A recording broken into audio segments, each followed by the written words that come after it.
This is Boxing with the Truth. I am the Truth. Today's March 24th, 2016, and today we have with us Garrett, the Ultimate Warrior Wilson. How you doing today, Garrett? I'm feeling pretty good. How about yourself? I'm doing good. I appreciate you taking time out to do the interview. I know you have a fight coming up soon. We're going to talk about that and ask you a few personal questions and get the fans to know you a little bit, the ones that don't know you. So you actually fight at cruiserweight. Your pro record is actually kind of deceiving. You have 16 wins with 9 knockouts, 10 losses, and 1 draw. Right. Okay, and you are age 33, and you're out of Philadelphia, Pennsylvania, right? Yes, sir. Okay, so take me back to how this all started. I believe you started boxing at age 16, right? That's right. So tell me about that a little bit. Well, at 16, I used to get bullied a lot. Well, throughout school, actually.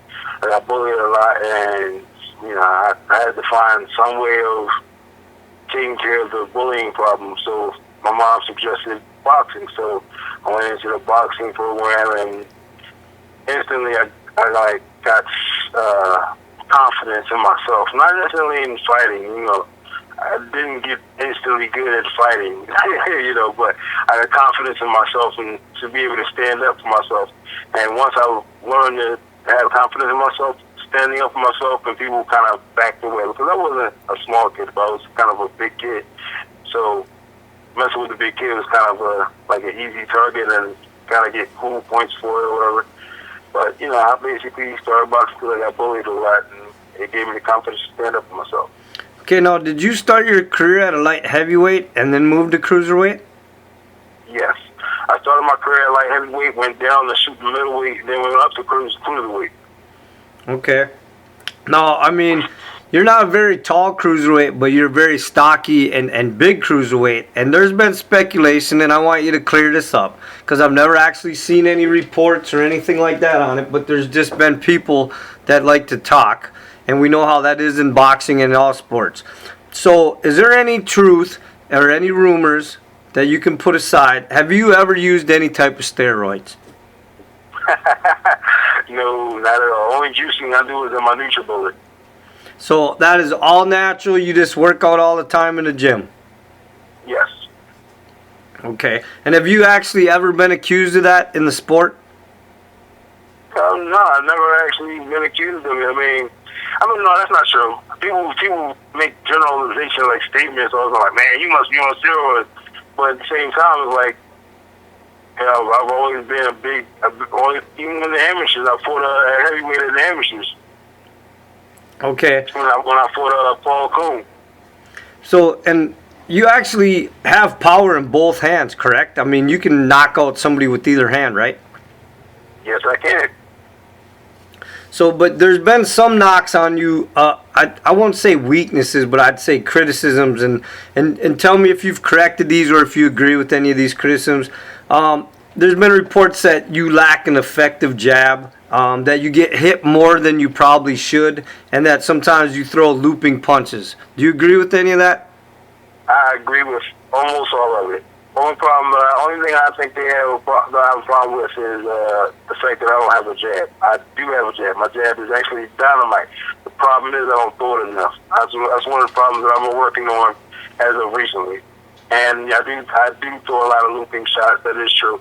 I don't know. When I get in the ring, I just kind of just go for it because that's just something I have to work on. Now, do you consider yourself a student of the game? Do you study old tapes, old fighters? Do you watch video on your opponents? Absolutely. Not necessarily watch the video of my opponents. Like, I do that sometimes. I let my coach do that and then bring me the information that he finds on the footage. But as far as old footage, oh yeah, I love watching old footage. All the way from nowadays with Floyd Mayweather to all the way back to maybe Jack Johnson and Sam Langford. So I've also seen in reports that sometimes they bring up your name and they use the term gatekeeper. So do you consider yourself a gatekeeper of the cruiserweight division? At the moment, yeah, I believe that's the case at the moment because, you know, all these guys that are up and coming are kind of, you know, have to have a test. And they usually try to use me as a test because of what you said, the looping punches, and I haven't used my jab effectively that often. But like I said, I believe that that's going to change in the near future.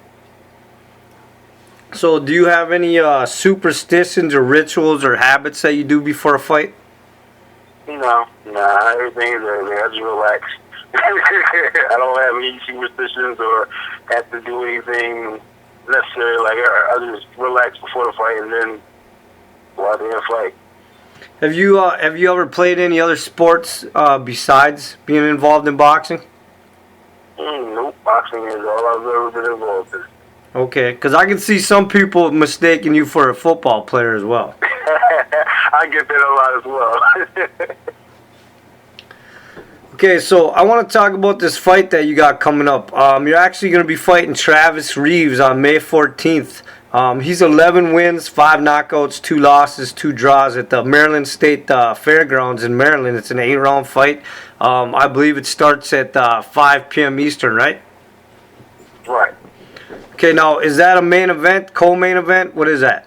It's an 8-rounder. It's not one of the big fights. It's just something that kind of get me busy. Like, don't get me wrong, nobody that I fight is a bum. That's the first thing. I've never in my life ever called anybody ever for a bum because if you look at the record of the guys that I fought, nobody has been a bum. But this isn't one of those 10, 12 round fights that I'm used to, but 8 rounds is good enough for me. Okay, and so what do you know about your opponent, Travis Reeves? I know he's a tough guy. I know he's tough. I know he's strong. I know he got a great jab. I know he's pretty much an all-around fighter. So basically you have studied him. Have you ever watched him fight? I've seen a few fights of his. Like I was at one of his fights, supporting another friend of mine. But you know, like I said, I let my coach do studying and find the tapes and the footage and stuff like that. So now, is this fight just basically, do you consider this like a tune-up fight, or will this fight help you move up the rankings? Well, the reality is, you know, I'm still in the running. I'm not near the top anymore, but I'm still in the running. You know, all it's only going to take for me to get, you know, 2 or 3 big fights, and I'm right back near the top. You know, but I don't consider this a tune-up. Because, like I said, the guy's not a tough. He's a tough guy. He's not just an easy fight for me to run over or whatever like that.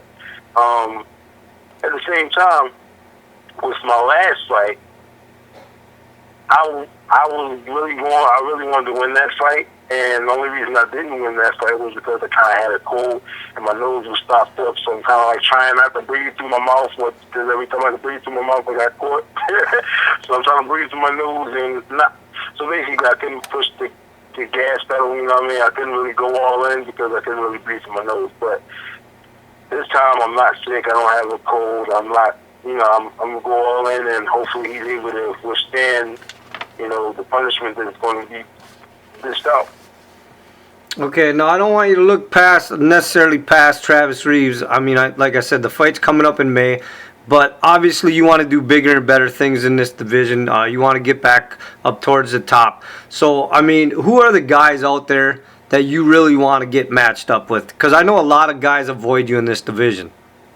I mean, you know, for the most part, I want to fight DJ Flores. I mean, that guy hasn't really fought anybody substantial. He's been kind of, you know, hiding behind a microphone for a while. Then he finally gets somebody that's, you know, I ain't gonna say easy, but you know, not on his level. And then he avoids the tough fights. He hasn't fought anybody. That's why I want to fight him. I want to see what he really made of. But you know, he's already told me that he's not going to fight me. So you know, I'm not a bully. I'm not going to keep pushing the issue. I'm just, you know, it would be nice to see him fight somebody worthwhile. So basically, if Flores has already told you that you're not going to get a fight with him, who else would you like to fight if you can get a chance? Really, anybody in the top 10, it doesn't really matter. You know, I like the the better they are, the more eager I am to fight them. Is there anybody out there that inspires you in your life inside and outside the ring? Inspires me. I mean, I look at Mike Tyson as far as his skill level, but as far as inspiring me, I mean, I got my mom, I got my coach. You know, my coach, as a matter of fact, kind of like just came out of nowhere. Like, I seen him in the gym, he worked with me and showed me different. Like, why don't you coach me? He inspires me. My other coach, Hombre, he inspires me. Like, I can't really pick anybody in general because I so many people that inspire me. Okay. So, like we just talked, a lot of people do avoid you in this division. Your record, I said, is obviously deceiving because you haven't padded your record like a lot of guys do nowadays. You step up, you take tough fights, and so why do you do that? I mean, you could have sat back, you could have padded your record, you know, you could be undefeated, you know, 16, 17 undefeated. Why do you take all these tough fights? I mean, I think it really stems from the bullying issue. Like, I don't want to fight somebody that I know that I'm going to beat. I would much rather fight somebody that it's kind of like a toss-up. I mean, granted, I'm not just fighting the fighter, I'm fighting the promotion, and then some of these fights that I've taken fights on as short notice as a day. Like, you know, but I even Glasgow, when I fought Vladislav Glasgow, I fought him on 3 days notice, you know. But, you know, I just enjoy boxing. I just love the sport. I enjoy it. I don't like the politics of it. I just enjoy the sport in itself. Okay, and if you weren't a professional boxer, what do you think you'd be doing? If I weren't a professional boxer, I don't know, maybe clothing design. That's one of the things I plan on getting into in the near future as well. But, yeah, I think clothing design possibly. And personal training, because I actually do that as well. But I used to, at least. Okay. Well, listen, I want to promote your fight one more time. Is any of this card going to be on television or no? I don't believe so. Okay. Well, once again, May 14, 2016, if you're out in the Maryland area, Garrett Wilson will be facing Travis Reeves. Garrett Wilson is 16-10-1. Travis Reeves is 11-2-2. They will be fighting an 8-round fight at the Maryland State Fairgrounds in Maryland. It is an 8-round fight. Both of these guys are exciting fighters, explosive fighters. It should be a good fight, and hopefully the rest of the card will be exciting as well. Anything you want to say to your fans, Garrett? Well, basically, when you come to see me fight, you know what you're in for. Everybody always enjoys the fight that I'm in, you know, whether it be one of my fights on NBC, whether it be a fight on Showtime, whether it's been, you know, every fight that I've ever been in has always been exciting. So come and enjoy the show. All right, and the truth has spoken.